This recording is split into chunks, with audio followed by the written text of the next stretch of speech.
बच्चों मैं आप लोगों से इस वीडियो में डिस्कस करने जा रहा हूँ question number 37 of the book T S. Grewal edition 2022 और चैप्टर है ये रिटायरमेंट ऑफ अ पार्टनर, जिसका ये क्वेश्चन नंबर 37 मैं आप लोगों से डिस्कस करने जा रहा हूँ।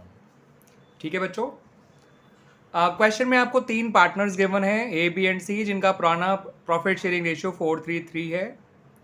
उनकी बैलेंस शीट 31 मार्च 2022 को कुछ इस तरह से दे रखी है कि लायबिलिटी साइड में क्रेडिटर्स हैं 7000, बिल पेबल है 3000, जनरल रिजर्व है 20000 और कैपिटल्स हैं इन लोगों की 32,000, 24,000 एंड 20,000।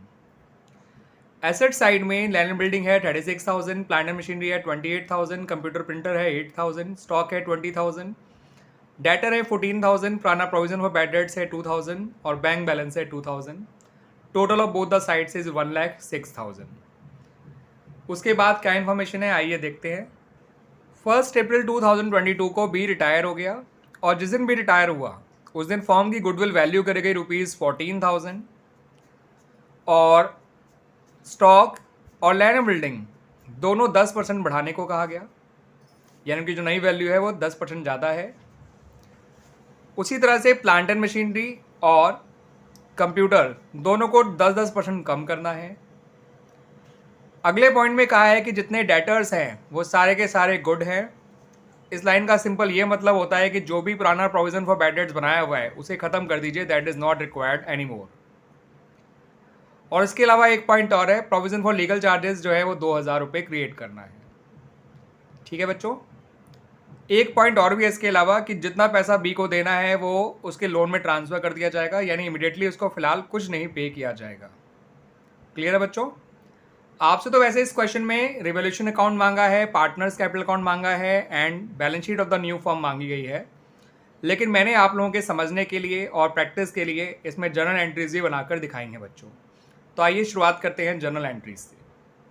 सबसे पहले जो बैलेंस शीट के अंदर जनरल रिजर्व दे रखा है मैंने उसको बांट दिया पार्टनर्स में in their old ratio. Entry बन गई general reserve account debit to A's capital account, B's capital account और C's capital account. General reserve debit हो गया, ए बी सी क्रेडिट हो गए। नरेशन में लिख दीजिएगा general reserve distributed in old ratio. ठीक है बच्चों, उसके बाद जो मैंने अगली एंट्री करी है वो करी है गुडविल की एंट्री। अब मैं गुडविल एंट्री समझा देता हूँ यही क्यों आई है। तो बच्चों 14,000 पूरे फॉर्म की गुडविल थी, बी के हिस्से की गुडविल आ जाएगी 14,000 इंटू 3/10 जो कि आएगा 4,200 और इस 4,200 को ए और सी के गेनिंग रेशियो में बांट दिया जो कि 4:3 आएगा। ओल्ड रेशियो था 4:3, बी का शेयर हटा दीजिए बचा 4:3, वही नया रेशियो और वही गेनिंग रेशियो आ गया।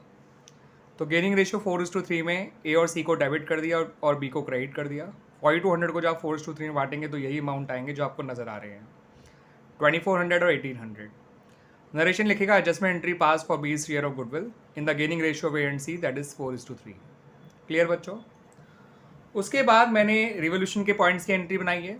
मैंने सारे फ़ायदे वाले बातें एक साथ रिकॉर्ड कर ली हैं, सारे नुकसान वाली बातें एक साथ रिकॉर्ड कर ली हैं। तो आइए पहले सारे फ़ायदे वाली बातें देख लेते हैं। तो आपको मालूम बच्चों स्टॉक में फ़ायदा हो रहा था वो 10% बढ़ रहा है, 20,000 का 10% 2,000 हो गया। लैंड बिल्डिंग में फ़ायदा हो रहा है 3,600 रुपये का, 10% ऑफ 36,000 और प्रोविजन फॉर डाउटफुल डेट्स खत्म कर रहे हैं तो provision for doubtful debts account debit कराइए, याद रखना provision for doubtful debts account आएगा, डेटर अकाउंट नहीं आएगा।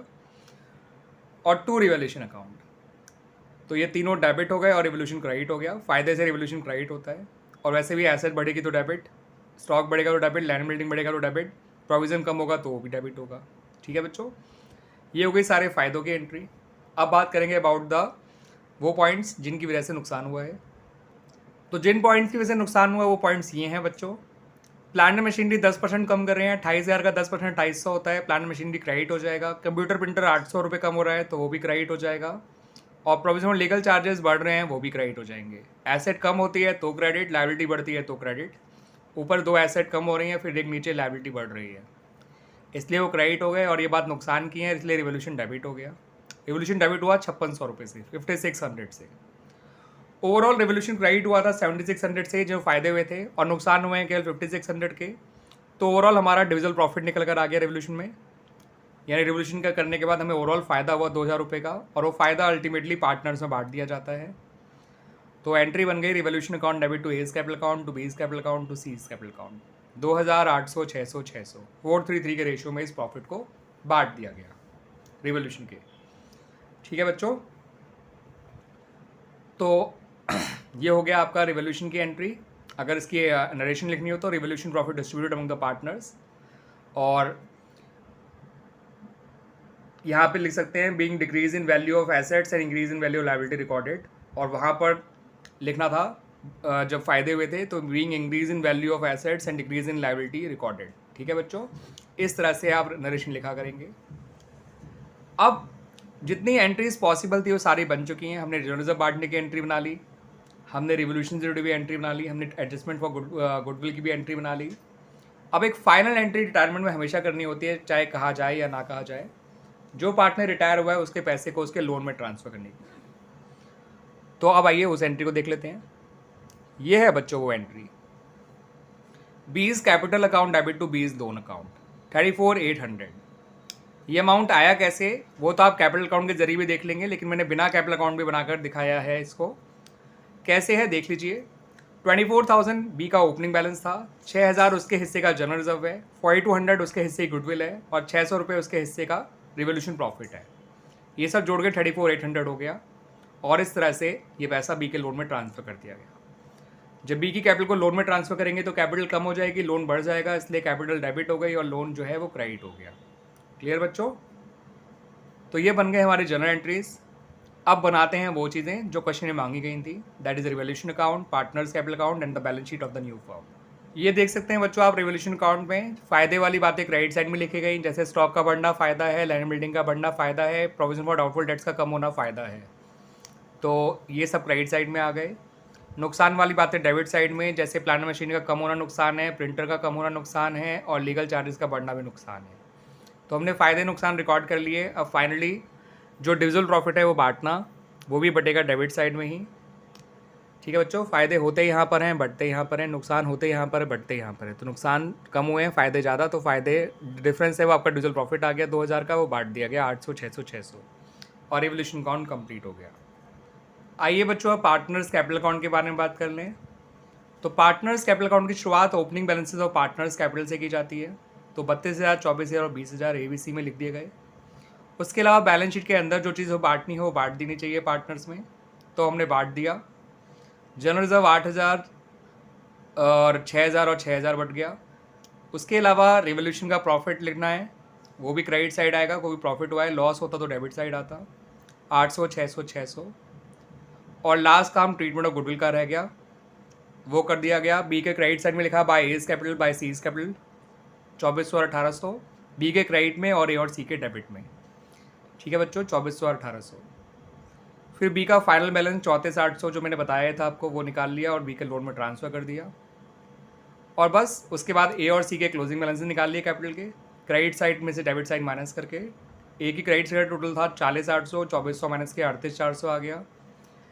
सी का 26,600 था, उसमें से 1,800 माइनस कर दिया, 24,800 आ गया। और इस तरह से हमारा पार्टनर्स कैपिटल अकाउंट भी कंप्लीट हो गया। अब बात करते हैं अबाउट द बैलेंस शीट। तो देख लीजिए बच्चों, balance sheet of the new firm, creditors as it is आए क्योंकि उसमें कोई चेंज नहीं हुआ था, bill payable as it is आया, उसमें कोई चेंज नहीं हुआ था। कैपिटल अकाउंट्स ए और सी के लिखे गए, दोनों जोड़ के 63,200 आ गया, 38,400, 24,800 को। बी का लोन आएगा 34,800, और एक नई लायबिलिटी आएगी प्रोविजन फॉर लीगल चार्जेस 2,000।